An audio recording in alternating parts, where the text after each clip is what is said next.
Yo, what's up guys? It's your boy Haganate Eve, and welcome back to another exciting video. And except this one's gonna be a bit dark, as we're gonna be taking a look at probably one of the darkest Vocaloid series I've ever seen. I'm not joking. It might even be darker than Wardroom 305. We're going to be talking about the Darkwood Circus series. A series that ever since I heard of it, I was kind of, interested in what it was about. All I knew is that there were these weird, malformed hero, or not heroes, but people were like trapped in a circus. There was one played by Ran Len, which was basically like some kind of conjoined twin, which was clearly not naturally made and birthed.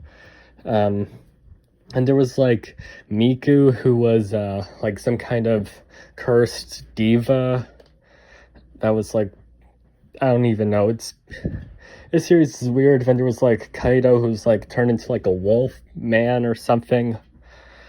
But yeah, we're gonna be talking about this series today. And I quickly just want to say that I of course put a warning in this video, but if I didn't, or if I forgot to, or even if I did, I just want to quickly say that this series is dark. There's a lot of serious themes, and that's going to be covered in this video. So if you're sensitive to a lot of dark stuff like that, like for instance like essay and stuff like that, click off now. And also, I'm not going to be turning down my humor for this video, of course, So, of course, I'm going to try to avoid making, insensitive jokes, which, I never want to do in any of my videos. I never want to make any, of those insensitive jokes in any of my videos. These videos are supposed to be positive and stuff like that, but, of course,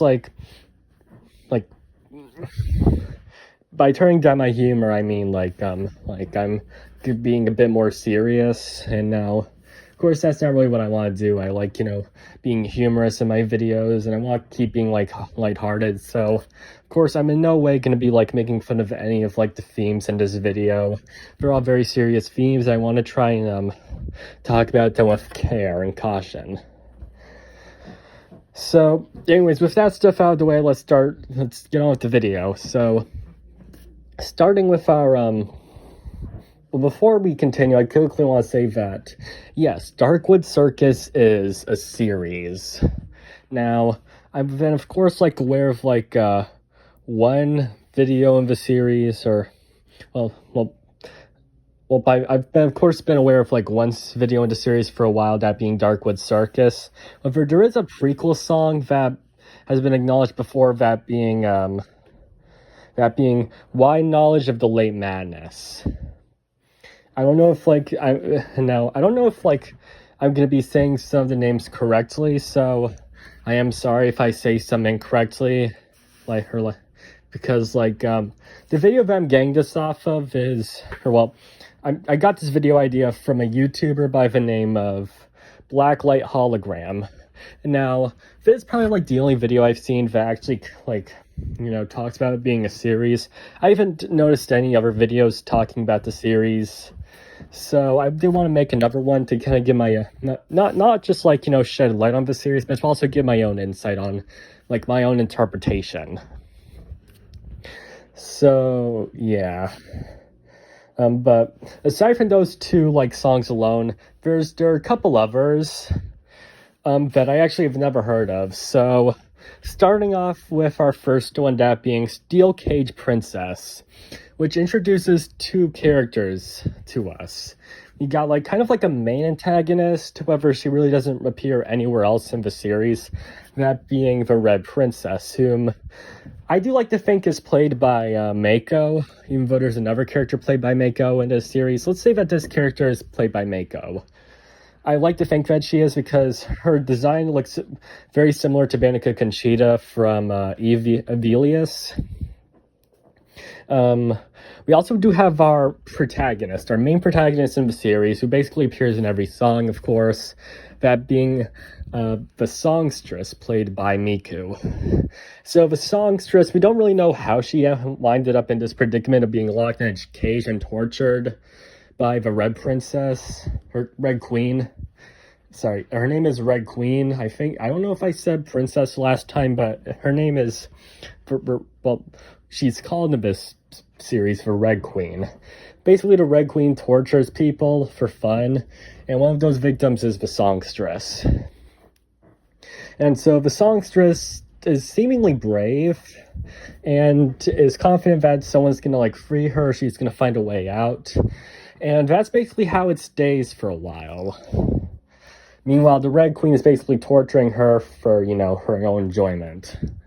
And this continues on until, for a while, until we get to our next song, which is Why Knowledge of the Late Madness, which is basically, takes place a little while after the events of Steel Cage Princess, where the songstress, who seemingly, started to worn down and, become less confident in her escape, and basically I don't think she believes she's gonna be getting out of here anytime soon. I think she, kind of lost all hope and just became, a blank slate. Or more specifically, she, kind of lost all hope and just now has kind of accepted that she's gonna be here for the rest of her life, which is depressing. She's being wheeled out into, this kind of padded cell by a dude in a mask, or a dude in his actual face. I don't know. But he kind of looks a bit creepy. And so, this is where we kind of meet other inhabitants.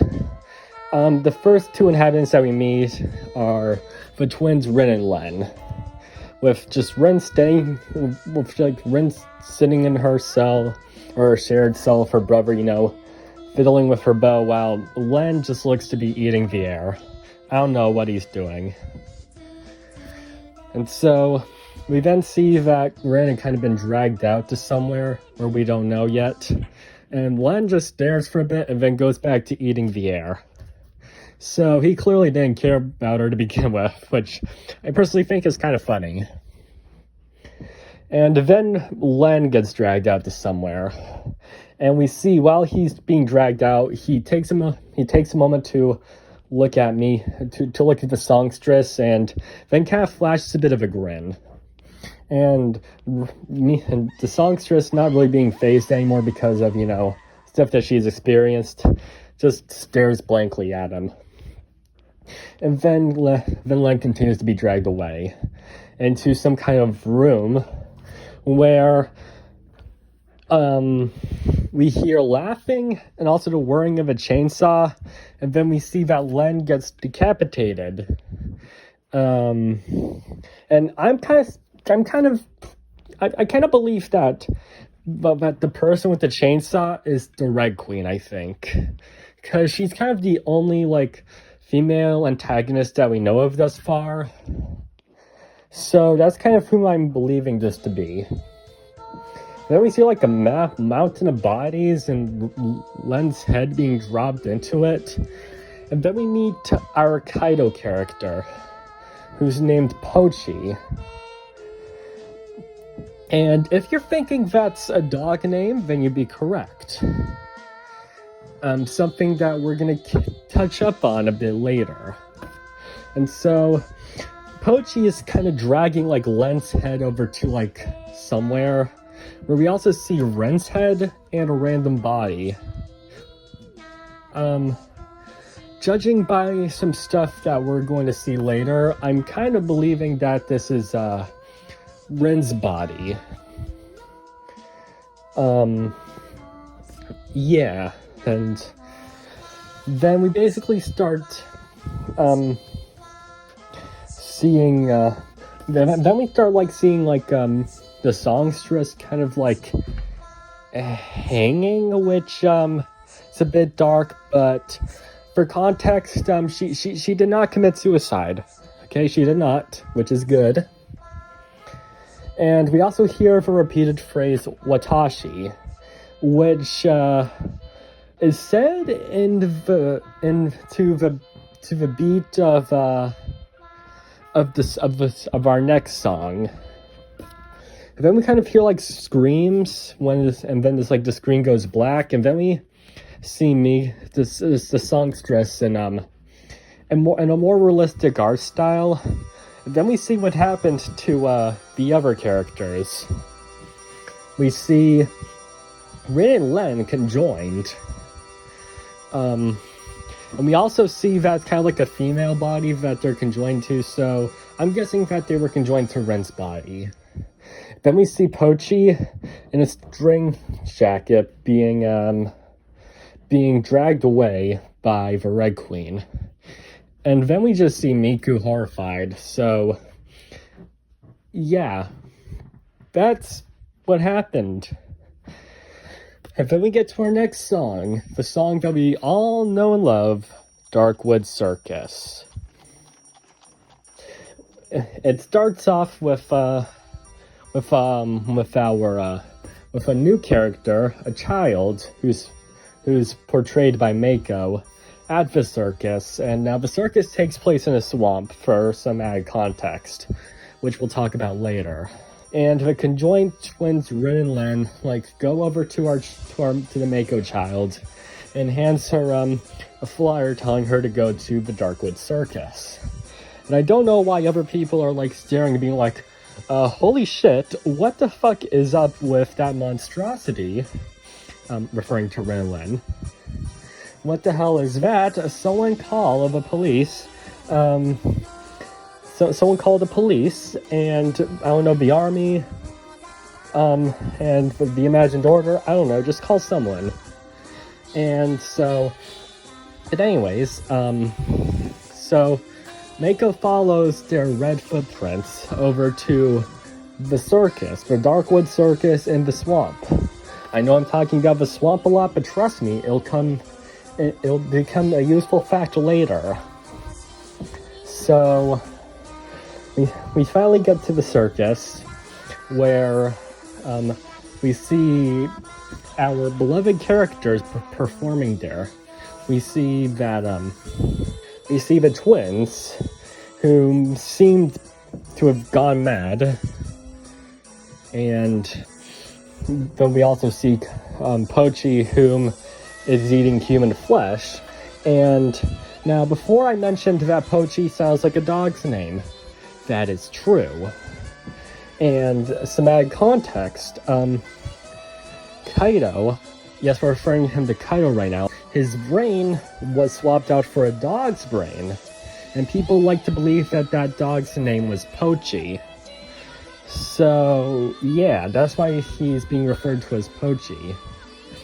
And now, I think that this information is technically literal, because if we go back in historical times, more specifically in Edo period, I don't know if I said that right, Edo period, I think, Edo period Japan, there were these things called pleasure tents, and I don't know if this is related to the pleasure tents, but there are these things called geekers, who are basically people who have been demolished, I think, to the point of just the only thing they're useful for is the consumption of human meat and flesh. And a lot of times they were pressured to do it, I think, by the use of narcotics. I don't know, all I did was read this off of one YouTube comment from that video that I talked about earlier. So, yeah, when it comes to research, I'm not that great at it. And I don't know if there's even a evidence for these pleasure tents existing, as one commenter stated that they got that pleasure tent idea from a creepypasta. So take all of it I'm saying with a grain of salt, okay? And please try to do your own research when it comes to this, because if you're doing a school project on pleasure tents, then why the hell are you doing that? I think that's going to get you an F. on your assignment, but also, your research should not be a YouTube comment section, okay? That's all I'm gonna say. But yeah, we'll talk about pleasure tense a bit more at the end of the video, because it's a bit more serious than you think. Then we get to Miku, or, well, the songstress, who's probably been damaged the most by the circus. More specifically, the ringmaster, whom, as described as in the song lyrics, is 12 feet tall, which is ginormous. And also, judging by the music video, seems that he's a cat, which is strange. Never talks about, they don't really talk about the ringmaster anymore after, like, stuff they just said, so I don't know. But yeah, back to the songstress. She had her legs have been basically like removed and replaced with goat legs for some reason. And she also has a horn on one side of her head. And now there's a bit of a dark part. Judging by the lyrics, all we're gonna say is that her fruit has been rotted. Yep, her fruit has been rotted. Totally unrelated to this, fruit when it comes to Japanese culture is usually a symbol for virginity. And I'm pretty sure we all know where this is going. So, moving on from this terrible, terrible subject, the twins start singing, with Len singing about how, like, he hates the circus, but he still has to do it. Like, Rin singing about, like, yo, this shit's lit, dog. Like, she kind of, like, fully embraces her fate, which is sad. And then Miku starts, the songstress. I like to refer to her as the songstress, just because I want to, I guess refer to her by name as how she's portrayed as in this video. The songstress starts screaming when she realizes that someone's been staring in, and begs them to save her and to end her suffering, which is incredibly dark. Then we see that the person who was peeking in was our Mako character, before she ends up being captured by the ringmaster. We then we see like two silhouettes, or one of a silhouette, kind of like a single silhouette of two people who are dancing. They seem to be giants, almost as ginormous as the ringmaster. And now it's kind of been theorized that these two are either like hallucinations from our Mako character, or they're like more experiments of the ringmaster, or they're like, I don't know, working with the ringmaster in some way. I personally believe that they're experiments. And I'm going to explain why with this next part. So in the next part of the music video, we see some text and some pictures. And so the pictures I'm actually very, I want to talk about here. So we see images of kids portrayed by Miku, Kaito, Rin, Len, and then we got two portrayed by Yowane Haku. I don't really know how to say her name that well, so I'm sorry if I pronounced that wrong. And Akira Neru, whom also portray the two giants. And so a lot of people have said that these were like the kids before they were turned into these awful experiments. But now, Blacklight Hologram talked about this in his video. More of a reason why you should check his video out, as it's, as he says it better than me. But basically he talked about how he believes that these were thoughts from the songstress's head. And how she imagines like her and her friends as like normal people and wishes that it was reality. But then she snaps back to reality. Oop, there goes gravity. She snaps back to reality, and she sees that it's sadly not the reality she's living in. As he snaps back to reality and sees, you know, her friends for who they are. Like right now, like these deformed souls who beg for death. And we also, and then we see more images of just, you know, the cast members of the circus. We see the deformed Rin and Len, we see the deformed songstress, the deformed Pochi, and then we see the deformed Neru and Haku, which furthers my theory that they're just more freak shows in this deranged circus. So, yeah, that's unfortunate. And then we end off the video with, you know, us, you know, the viewers in town, just walking around doing our daily duties. That's when we notice a little girl coming up to us with flyers in hand. This is the Mako girl that we talked about before, giving us a flyer and begging us and urging us to go to the Darkwood Circus.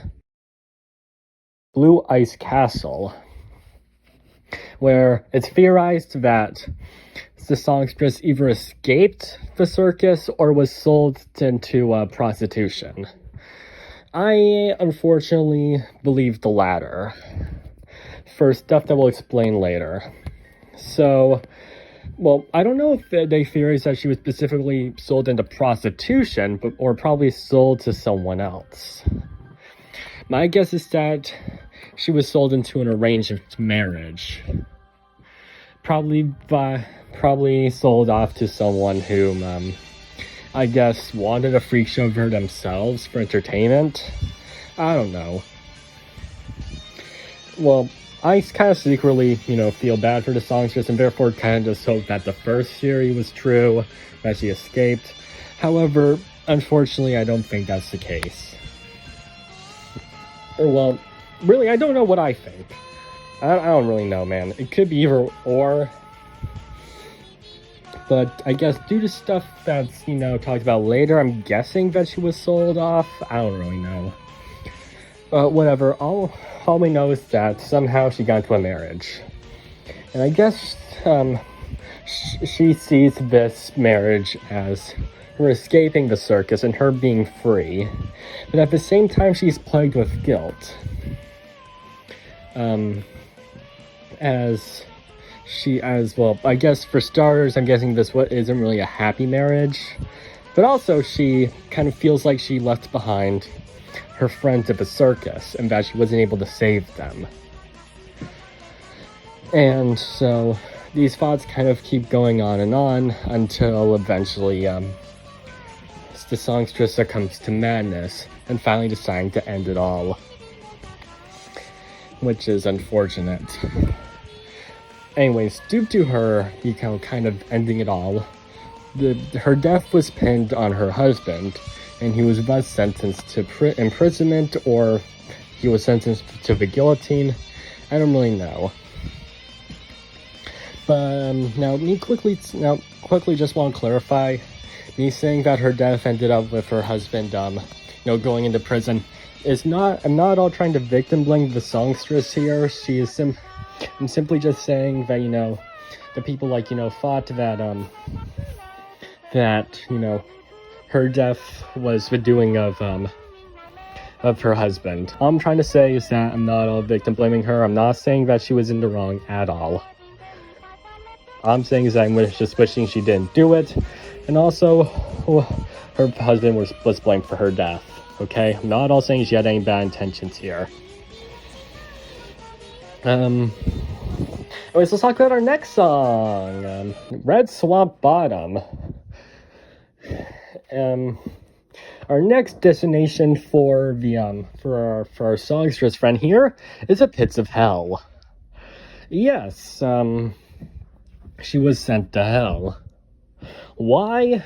Well, I'm guessing that was due to her abandoning her friends at the circus, as well as suicide also being a sin in Christianity, leading to her being sent to hell, where she begs with God to be set free. But God is generally like, nah, man, you can't do that. You left your friends behind. You committed sin. you stay in here.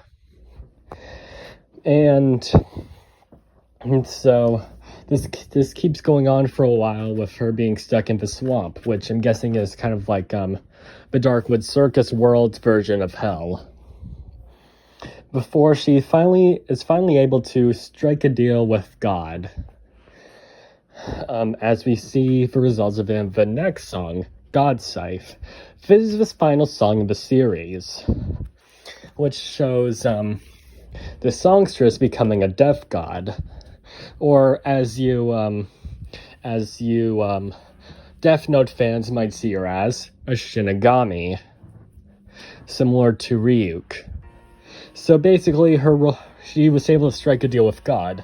She was able to be set free from hell, but at the cost of now becoming a death god, trying people for their crimes, and then either sending them to heaven or the swamp. And it's also noted in the song that she tried someone and she ended up sending them to the swamp. And as we can see, it kind of still gives her emotional pain. As even after all of the events in the series, and now, she's still a child. And another person that she tries is her husband, whom she sends to hell. Why? Well, I'm guessing it's because of the unhappy marriage that she was forcefully put into, either by escaping, or the way I see it, she was sold into it. And I'm guessing that she probably had a choice in the deal as well. And I'm guessing that she kind of took it. That's why she blames herself for abandoning her friends. And then she, sends him to hell. And something weird that I know that was mentioned in the video I saw was that the songstress still calls her husband her beloved, which is kind of weird to me. Because, if you're not a big fan of this guy, why do you still call him your beloved? I'm guessing, though, it's probably because she still sees him as her savior in the circus. But at the end of the day, man, I don't really know, man. I'm kind of stupid. And so anyways, here she remains back in the swamp, now serving as a death god. And that's where the series ends. Now before I end off the video, man, I quickly want to talk about something, that I mentioned before. The pleasure tents. From all I know is that the pleasure tents are basically like circus tents, except instead of showing funny, silly performances, it's basically just straight up like a sex cult, I think. I don't really know, but it's kind of dark, and I don't know if there's any evidence of it being real, but then again, Japan's kind of good at, covering up their wrongdoings from the past. And so, if this is real, then this is probably gonna put the Darkwood Circus as probably one of the darkest, most depressing Vocaloid series I've ever seen. And that is where we're gonna have to off the video, guys. Thank you guys so much for watching. I know that it's kind of dark, and that's why we're gonna do another one. This time on the series, I don't know if it's a series, but at least the story of the song Kagame Kagame. That's gonna be my next video that I'm probably gonna upload, unless I decide to make one of my past videos public. I don't know. But regardless, thank you guys so much for watching. If you enjoyed, then make sure to leave a like and subscribe. And I know this series was dark, and if I probably said some stuff that was kind of mean in the video, then I truly am sorry. I have no intentions of making fun of any of the dark themes in this video. All I'm trying to do is make videos about stuff that I'm passionate about. And Vocaloid series and just series in general, it's stuff that I'm passionate about, and I want to make videos about them. But if I handled it poorly, then I truly am sorry. But with all that out of the way, thank you guys so much for watching, and as always, I'll see you in the next one. Bye-bye.